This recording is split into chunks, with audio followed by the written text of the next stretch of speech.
Is counting a good thing? Start. Welcome to the Hackaday podcast. My name is Mike Szczys. I'm editor-in-chief of Hackaday. Hey, I'm Elliot Williams. I'm managing editor of Hackaday.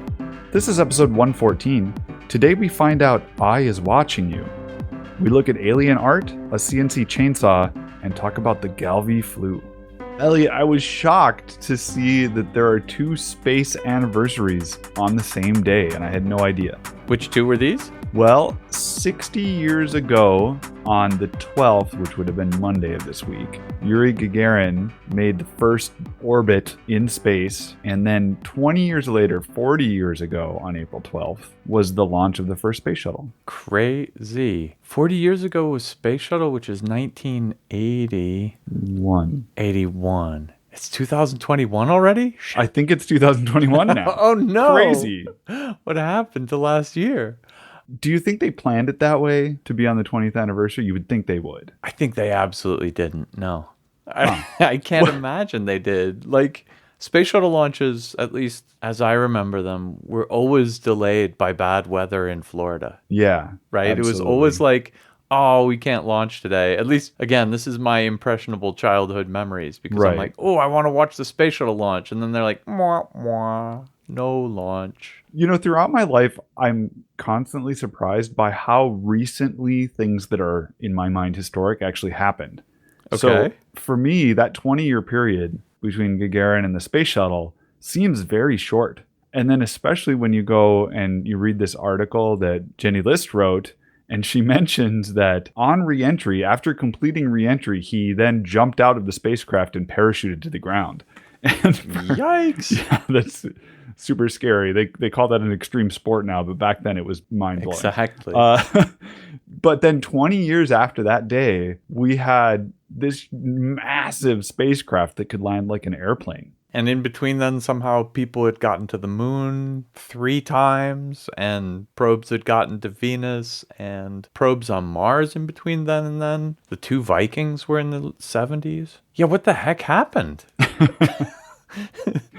Yeah, it's a crazy like upheaval of innovation, right? It was just like, hey, what's the next thing we can do? And it just meant to have been massive numbers of people working on these to fit so much in a short period of time. It's really incredible. Which makes it kind of weird in the other way too, right? Like 1980 to now, you know, it has been basically kind of mellow on the space front. Like, what is the crazy new things that are always happening every 5 years been? I don't know, like rockets that can land themselves upright again. That's pretty amazing. Bah. Go and read Dan's article because he's got some like firsthand remembrances of like having seen rockets lift off and then seeing the first shuttle lift off and how that was very different. And it just kind of puts you back in the moment. I really appreciated that one as well. Well, let's start talking about some hacks, shall we? Some slasher hacks. Lead off with, this is a great title, at least for its brevity, CNC Chainsaw. A discussion of a video by Stuff Made Here. The basic story here is that he got given by Tormac a robot arm. And they're like, hey, can you do something cool with a robot arm? And he's like, well, yeah. What do you do if you have a robot arm? The answer is you tie a chainsaw to it and you make wooden log sculpture. I guess he was inspired by those crazy like bear sculptures that, you know, people carve out of wood using chainsaws, kind of rustic Western pastime. Yeah, there's some reality television show that I watched several episodes of that it's just like a bunch of people at a company and they just make chainsaw carvings, like statues all the time. They're incredibly detailed and they like rough it out with the chainsaw. They have all these different size chainsaws and then they have like angle grinders and like spinning polishers and stuff and come out with an awesome piece of art. So if you're not sure what we're talking about, you should go check out whatever show that was because it is incredible. You have no shame. You just admitted on the air to watching a reality TV show about people carving stuff out with chainsaws. Well, come on. All I do is watch reality TV shows. I watch YouTube and people are like, here's what I did in my shop. Good. Although I will say, you know, it is like they inject some BS drama and, you know, they're whatever. How am I going to get back to our topic here? Oh, right. We were talking about a hack, right? Yeah, about a robot arm exactly. with a chainsaw on it. What could go wrong? Yeah, what could go wrong? Well, so this did not end up in beautiful art at all. In fact, I think Shane from Stuff Made Here preps you from the very beginning that artistically, anyway, this is going to be kind of a failure. You know, the chainsaw ends up choking on the wood and is unable to cut through it because it's got so much friction that it's burning it. And he has to use like a small light duty chainsaw because, well, it's at the end of a robot arm. And that limits what he could do. In the end, he ends up, spoiler alert, cutting a big round slab of pink construction foam that he's glued together. And he ends up cutting a dog out instead of a bear because he couldn't find good bear images online. But none of this, neither the robotic havoc or the art or the failures of chainsaws are the point of this video. It's actually secretly a video all about path planning for robotics. And that's what I really liked about it. And so he sets himself this arbitrary goal of carving a sculpture and tries to make the robot arm do that for him.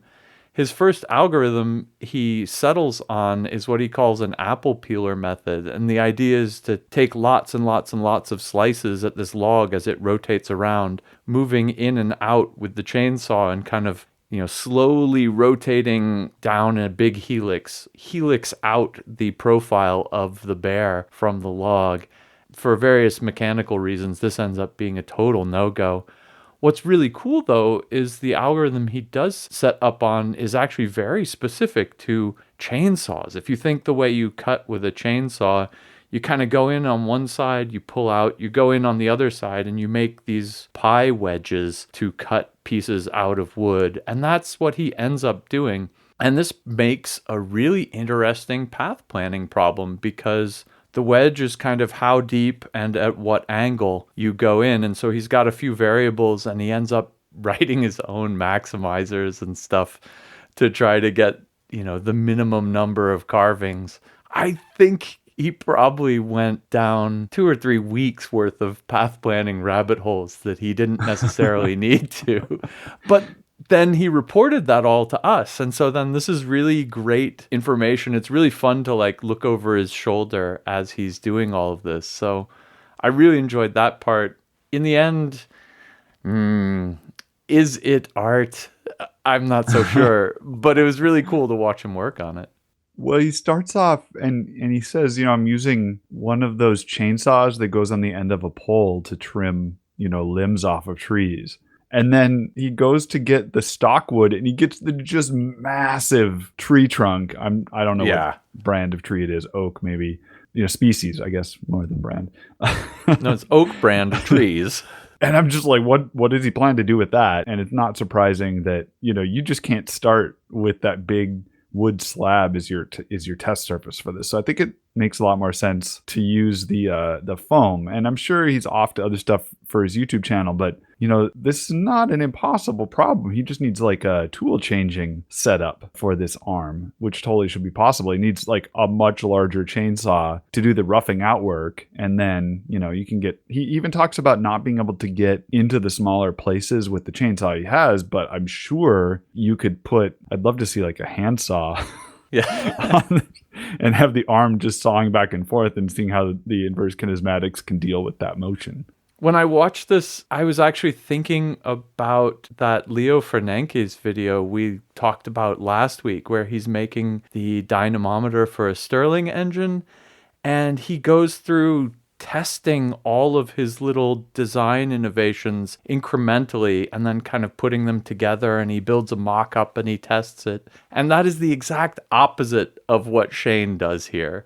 Shane just jumps headfirst, full of youthful naivete, straight into A, some really hard problems, B, a chainsaw. He ends up, after he's talking about the failure of the apple peeler method, he says, I wish I'd actually tested this, the ability of the chainsaw to cut this wood before I spent a week and a half programming the code to make this algorithm work. And I'm like, yeah, you didn't watch that Leo Fernanke's video last week, did you? Because he would have told you that much. Before we leave this, I have to say this is not the only awesome robot arm hack this week. The other is scratch build robot arm looks like something off the factory floor.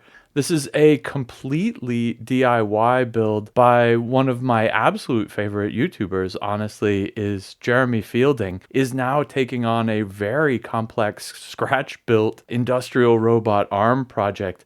I don't want to say too much about it because it looks like it's an ongoing project and this is just the beginning, but you absolutely will hear more about this from us later. Keep an eye out. Elliot, I've definitely used XOR patterns to display on a screen when I'm trying to bring it up and make sure that I have their size right and I'm communicating with it. It's a really easy way to like get a pattern up there without having to deal with encoding an image into a header file and like all that stuff that goes with it.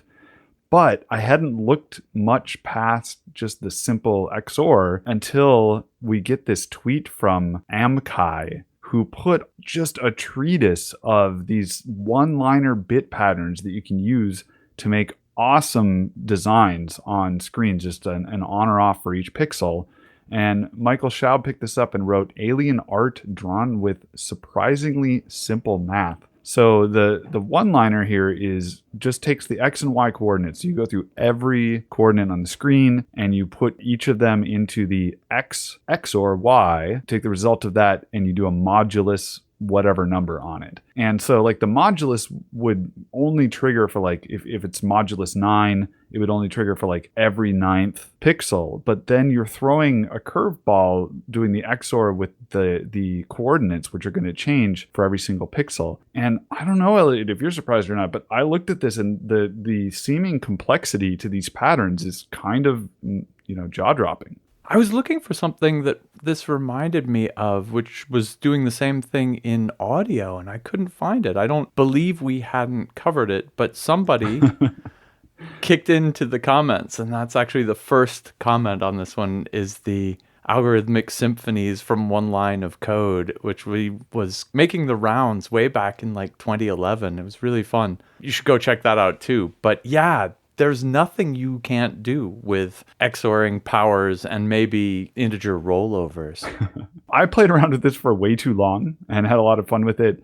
Amakai puts in a JS Fiddle link, and so you can go play with it. And the first thing I did is added color, because definitely want color on this. So I just made it do like a rainbow color sweep.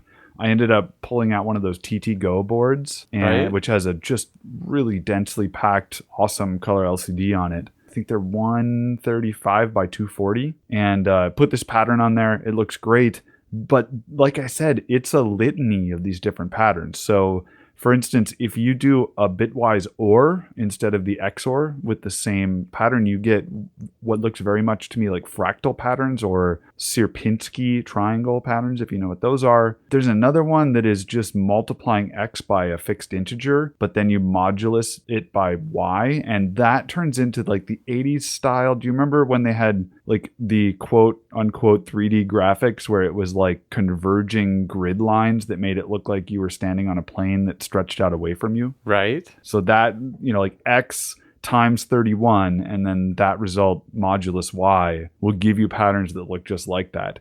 And then a ton of people started chiming in on that Twitter thread. And like, if you are going to geek out at all about these type of patterns, this is a must read. All right, well, this is definitely the creepiest hack this week. iCam is watching you in between blinks. This is a research project and terrifying webcam by Mark Tessier and company. It is a webcam, like a normal webcam that you would put up on top of your monitor, except the webcam is embedded inside a human eye. It's got kind of a rubbery latex flesh, an eyebrow, and worst of all, it blinks. So it's an animatronic eyeball that tracks you around and blinks with eyelashes on it as you move around. And it is meant to be kind of an artistic commentary and thought-provoking discussion object about how it is to be continually observed all the time. But then this takes it like one step deeper into the creepy, which valley is this? Uncanny Valley? Uncanny. It's the creepy valley, yeah. This is definitely one huge leap further into the uncanny valley because it kind of watches you and it kind of mimics you. So if you're looking sleepy, it kind of like slowly closes its eyes a little bit and it watches you move around.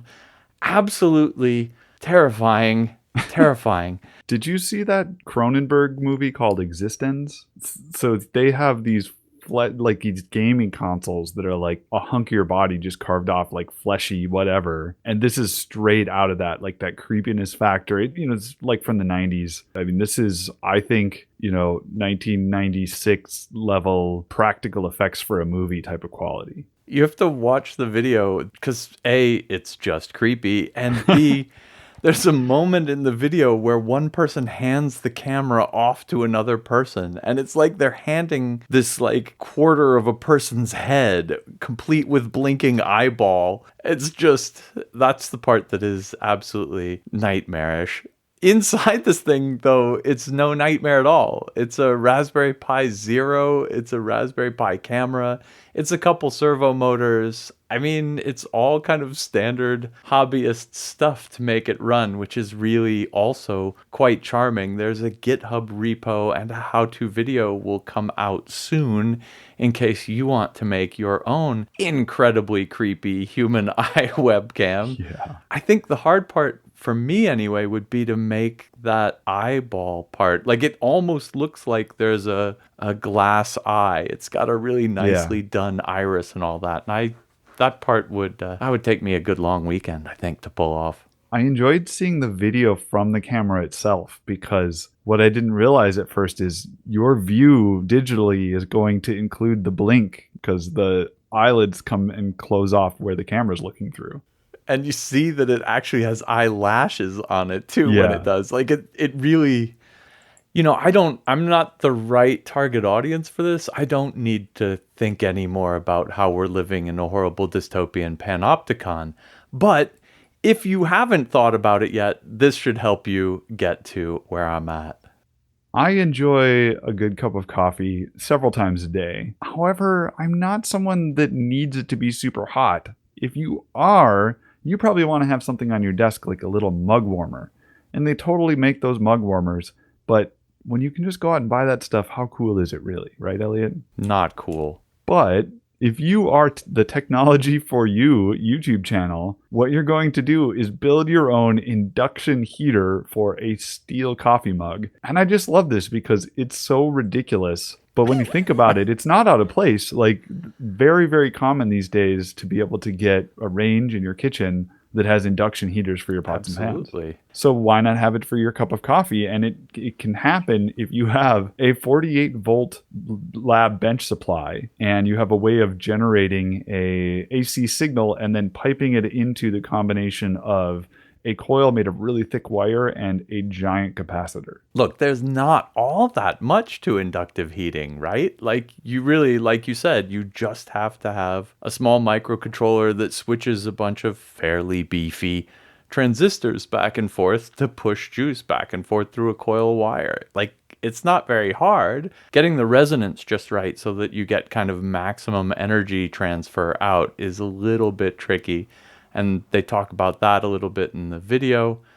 I think the coolest thing for me is that it doesn't work with ceramic mugs. It only works with like a metal coffee mug. But then he demonstrates it in the video that it works with a ceramic mug with a metal spoon in it. Right. Because it'll heat the metal spoon. And that is both pleasing to me in that, it's awesome to be able to heat the spoon that's inside the cup, inside the tea. I mean, that's why you want an induction heater anyway, is to pull off silly shenanigans like that. But then at the same time, the last thing you want is a cup of lukewarm tea with a really damn hot spoon in it.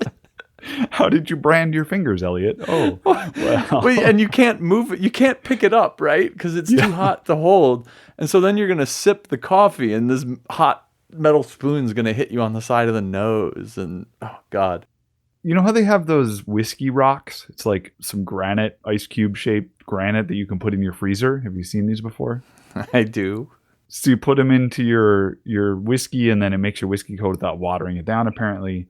I could see something like that for this, but you get like a copper puck and you just put it in the bottom of whatever mug you have, and then it'll work with this. Yeah, so I did look up how they're doing this. The IRS 2153 chip that's at the center of this is a self-oscillating half-bridge driver IC. And if you go and look at the reference design in the data sheet, it's like exactly what's in the schematic for this. Yeah, it is a high side and a low side switch. Sure. One of them feeds and charges the capacitor, and the other one will shunt the capacitor back to ground so that you can discharge it. And then this chip just controls the two of those to generate the target AC that you're looking for.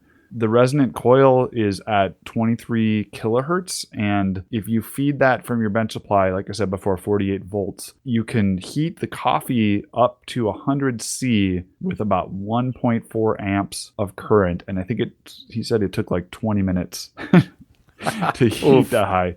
So there's another thing that you may have heard of called a microwave, Elliot. I have, yeah. But it's certainly not as fun as this. Microwaves use so much power, it's definitely less efficient. I don't know, 30 seconds at 1,000 watts or 20 minutes at 40 watts. How bad do you need your coffee? Can't you plan ahead a little better than that? All right, bringing up the rear for me at least, LED brightness adjustment uses itself as a sensor. This is a hack in a series by Mitsela. He's made a previous clock that is hyper accurate, and he's working on version 2 of his hyper accurate clock. And it has an LED 7-segment display, and he wants it to dim itself at night. And he had the brilliant idea this time of thinking, you know, those LED segments, they've always got those periods in them, and he's not using all of the periods. He thought, you know, maybe I could do that old LED as light sensor trick to have that tell me how bright it is in the room and then dim the clock automatically. And that's a great feature. His last version of this clock just used a pedestrian photo sensor, which is actually probably the right way to do it. This isn't filed as a fail of the week, but in the end, basically, he walks very far down the LED light sensor road and then backs off at the last minute. His real reason in the end is not because he can't get it working, but because the angle at which the LED sees is so thin that he's only seeing like a tiny part of the room. And so if like a shadow moves over the clock, it dims. But along the way, he gets to play around with the LED as light sensor idea for quite a while. And I don't know, this is one of those things that I've always been fascinated by. Yeah, I think the target point nature of it as a receiver is useful for other things. Like we've seen these types of, at least the 8x8 dot matrix LED block displays used as a painting surface. So you could take a laser and point it at the dots, and then it would sense them and turn those dots on or off, or toggle those dots as a way for user input. So it definitely has a lot of utility there. So Forrest Mims was using LEDs as light sensors for air quality indicators way back a long time ago. But then the first time in recent memory, I'd seen them used for communication or sensing, or there was actually this really cool hack that you almost mentioned where an LED matrix would light up depending on which of the LEDs you put your finger over. And there it was using reflective light from the pixels around the pixel that's currently sensing. And so it would bounce them off your finger and into the one that's off and currently be using as a sensor. And then it would do this multiplex so fast that you couldn't tell. That was freaking magic. And that was way back in 2006 at Hackaday that I first ran into that. And so I'd love to be reminded of this like ancient hack. And actually, this sent me off trying to repeat it myself. And I was playing around with a ton of LEDs and got some really good crystal clear red LEDs that would talk to each other absolutely beautifully. And they had really good lenses on them. So, you know, they were very tightly focused, which is, of course, the opposite of what Mitsela wants here. If you read the comments on this one, people are saying, oh, I wonder if you could do that with blue LEDs or with white LEDs. And there you run into the other really neat thing about LEDs as light sensors, which is that they only respond to wavelengths of light that are shorter than the LED emits. So if you've got a red one, it'll receive basically anything. But if you've got a green LED, it's only going to respond to green and blue. And if you've got a blue LED, really it's just like blue and ultraviolet. You know, you're way down in that end of things. What you might want to do, and what some people suggested in the comments, and what I thought for half a second was really awesome, was to auto dim white LEDs by turning the blue that charges the phosphors off real quick and trying to sense how much light it gets back. But unfortunately, the wavelength mismatch is going to kill you on that one. Right. Bummer. I hadn't thought about the wavelength mismatch just in general, right? Friend of mine and the guy who writes my favorite fourth, Matthias Koch, has got a really cool multi-LED system where he uses it to sense what time the sun's going down, because when the sun's going down over the horizon, the color of the sky changes in a very particular way. And so he's using this for kind of a biological clock for some plant studies he was doing. But he did it with 4 different LEDs. So a red one, a green one, a blue one, and an orange one. And by looking at the different spectral responses of these, he could tell when it's sunset. Elliot, I'm proud to say that a retro game has been snatched from the jaws of obscurity and can once again be played. Woohoo! Which one is it? Castle Quest, which I've never heard of. Oh, Yeah, me neither. But I'm sure there's a ton of those. This is back from the days when you would dial into, I would call them a bulletin board system. You would dial in and you'd play through the games in your turn, and then you'd need to hang up because someone else would want to be using the phone line. But the interesting part of this is the software lived on the BBS. It didn't live on your computer. And so that means there weren't a lot of copies of the software out there. And now we're talking, 40 years later, if you want to find that game, does it exist? Well, in this case, Castle Quest was on the Genie Online service, which is, of course, gone. Arthur O'Dwyer decided, I want to relive the times, and so started to search for this on the internet. And the only place that Arthur could find a reference to it was on the United States Copyright Office records. And it seemed that their archival service had been used. So they had something on file about the program, and he wasn't sure quite how extensive it was. And so went down the rabbit hole searching for the 2 people that wrote the game, and ended up convincing one of them to request that the archival service go and take a look. And so just think about this for a second. You used to be able to send, well, you still can actually, you can send your copyrighted program, that's the source code for it, to the United States Copyright Office, and they will save a copy of it. And it wasn't on a digital server. Someone had to actually go down into the guts of the building and start looking through bankers' boxes full of files. Can you imagine? Library of Congress, dude. That's the way it works. I guess that's the way it works. Well, they found it. And they mailed it back to one of the original copyright holders. And that person's name was Mark Kirschenblatt, who then scanned it in. Apparently went to Staples, had him scan it in, all 78 pages. And you can go and look at the PDF. Well, this is like printouts, right? It looks like it's been typewritten because of the printers that we're using back then. Arthur tried to use OCR, optical character recognition, to convert these printed files back into computer code, and anyone who's tried that will know that that's not worth trying. It's difficult. So Arthur ended up just doing what you would do if you had a magazine with computer code in it, which is type it in line by line, all 78 pages of it.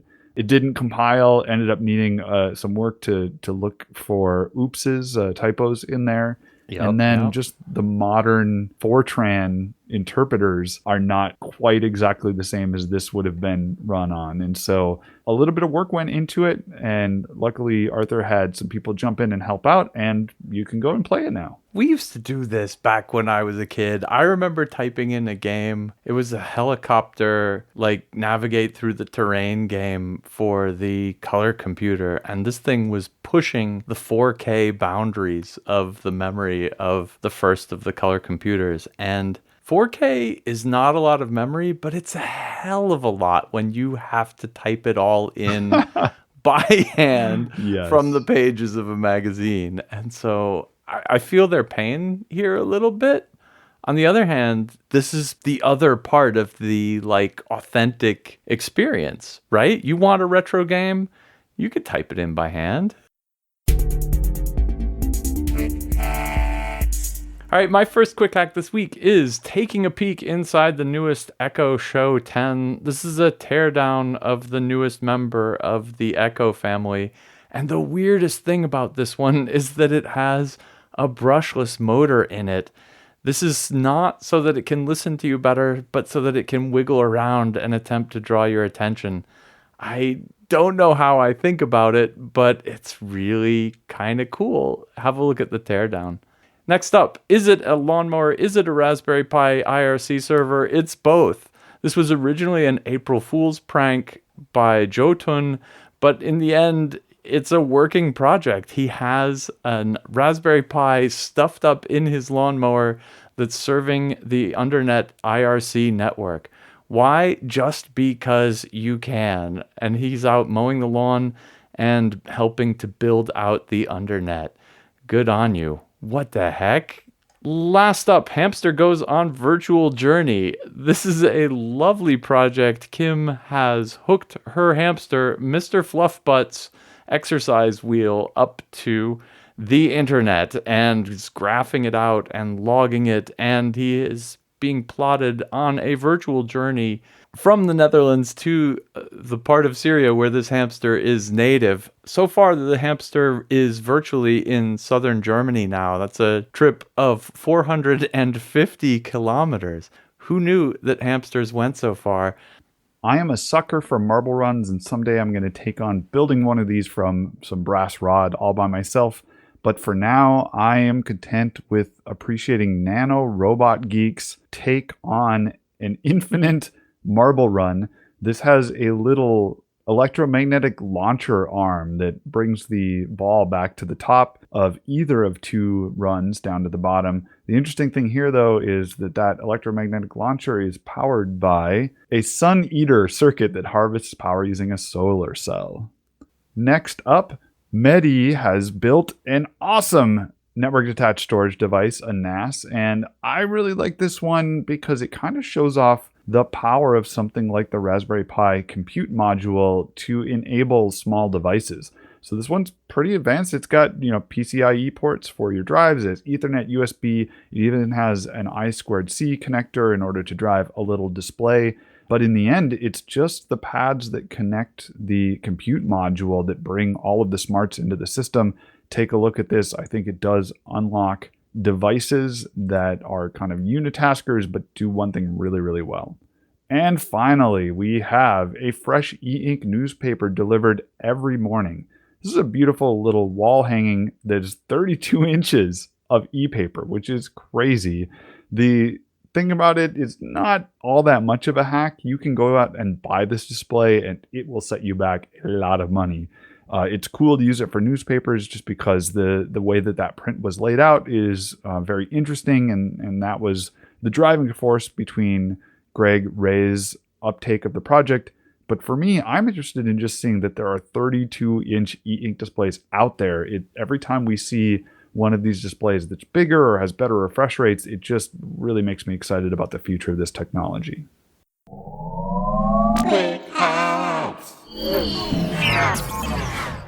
We've reached the Can't Miss Articles of the Week. This is long-form content written by awesome Hackaday writers. Hey, what gives? You said you wanted to live in a world without zinc, Jimmy. Well, now your car has no battery. Come back, Zinc! Come back!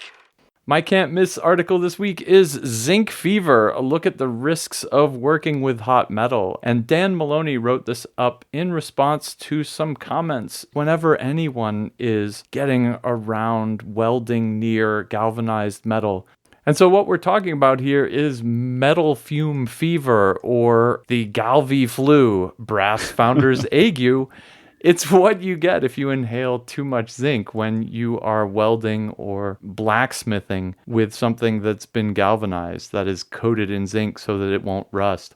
And this is one of those perfect storms where Dan has a past in biology and is also, kind of an amateur welder. And so is super interested in this topic himself.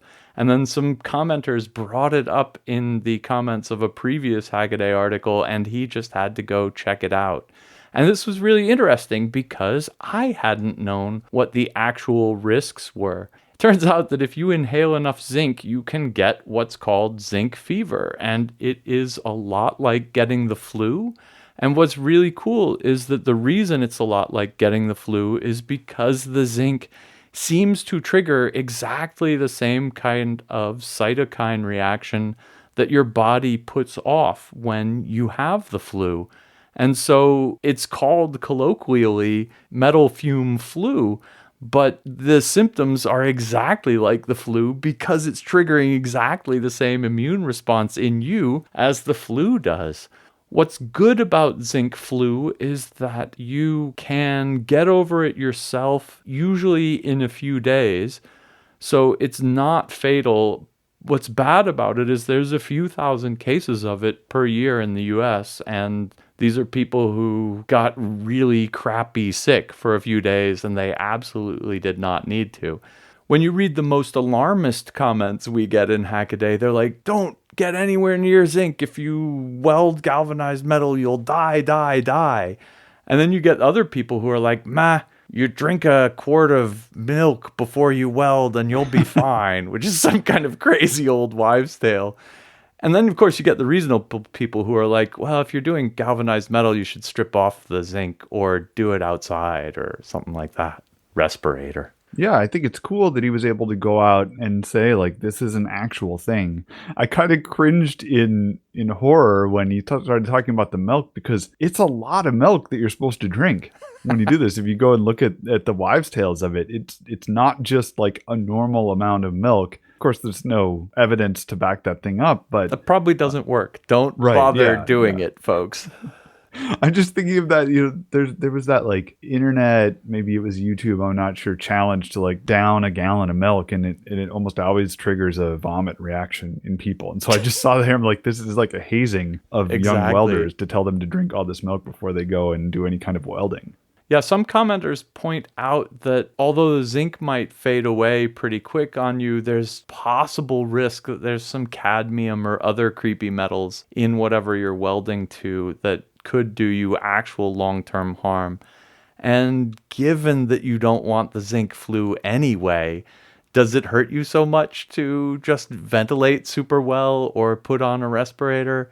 Probably not if you're an amateur hobbyist. And if you're in a workplace doing this, they've probably got good protective gear for you anyway. So take care of yourself, people. Well, I'm surprised we don't see respirators as a common tool of the trade. Just I guess in my mind, when I think of welding, I think of the mask that you can flip down when you're ready to do the weld, but I don't tend to see a lot of people wearing respirators. So it must be rare cases where you have, noxious fumes as a result. The other thing that I thought was really great about this piece is that Dan looks into one of the kind of persistent internet rumors about the dangers of zinc fumes, that it'll kill you, and looks into the particular case of Jim Paw Wilson, who's a blacksmith who actually did die shortly after zinc fume exposure. He also had other lung preconditions, and what he actually died of was a pneumonia that he got because his immune system was so beat down by this whole thing. And so you will hear on the internet rumors of people dying from zinc oxide smoke, and kind of relatedly, but most of the time you're just really sick and feeling crappy, like you have the flu for 3 days or 4 days, and most everyone recovers. Doesn't sound like a good idea to me. I guess I just thought it was really good that Dan dug into this one particular kind of famous internet case where someone did die of complications related to zinc inhalation, and kind of both debunked it, but also just kind of gave you the background there, so that when you hear people online saying these things like people die of zinc fume inhalation, you'll at least know what's really up. Christina wrote a wonderful article called The Field Guide to Shipping Containers, and I really enjoy this because they're kind of like one of the underpinning commodities to our modern lifestyles, and I think people don't think about them very much, but of course we all did for a little while there when that boat, the Ever Given, was stuck in the Suez Canal. I should say ship and not boat. The tiny little boatlet. I don't think I have to explain this to anyone. I think everyone has seen these, but just in case, these are 8 foot wide by 8.5 foot tall metal boxes that come in standard lengths of 10, 20, and 40 feet long. And you load up all the stuff that you need to load up on there. Let's say you're a manufacturer and you are making a lot of ESP8266 things and you're going to ship them somewhere. So you get a shipping container, you put your boxes in there. Some truck comes and picks that container up onto like an empty skeleton bed, takes it to the nearest rail yard. A crane picks it up off of that truck bed, puts it on a train car. That train car takes it to the nearest port, and they do it all over again. They take the crane and get the container off, and then they put it onto a container ship. And like that Ever Given was carrying something like 20,000 containers. Interesting in my mind is that earlier this year, I started hearing all of these stories about shortages of shipping containers. And so we have this entire shipping industry that's based on the standardized unit of stuff. And if you don't have that standardized unit available, like it puts a big crimp in how we're sending stuff around the world. Yeah, it's amazing the kind of impact in logistics at the shipyards that these must have had. Like, they stack on top of each other. They're all the same size. You can design a ship. The ships are all now designed around the containers to like optimally contain containers. Like there's no Tetrising here. They're all of a standard size. You just go chunk, chunk, chunk, chunk, chunk and stack them up. It's absolutely marvelous.